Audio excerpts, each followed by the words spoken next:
Farmers usually establish a place to grow crops or keep animals and stay put for the long haul, but this is not how it worked for the Williamsons. Now, 5 generations deep, Charles Williamson is the one who started it all. Charlie passed the farming trait on to his son Ed.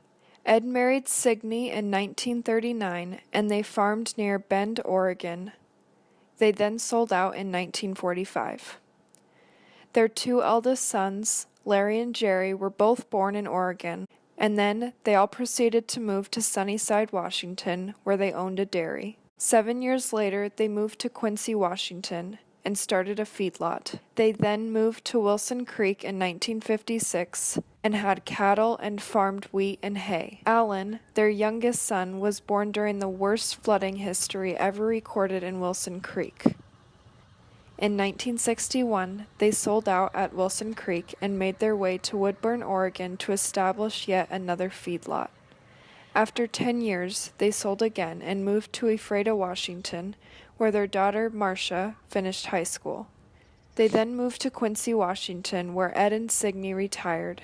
After retiring, their 4 children and spouses kept up the farm. 45 years later, Williamson Farms is still on Adams Road in Quincy, Washington, continuing the legacy of Charlie. Now you'll hear from Eric and Ethan Williamson, father and son, about history and current operations. My name's Eric Williamson, and I'm the manager of Williamson Farms.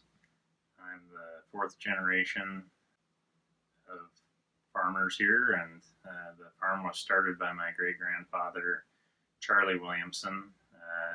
It was kind of started by him and his son. They actually farmed separately, and after Charlie passed away when I was a teenager, then my grandfather farmed his place too, and then my dad and my aunt and uncle, they farmed together, and I joined them about a little over 20 years ago.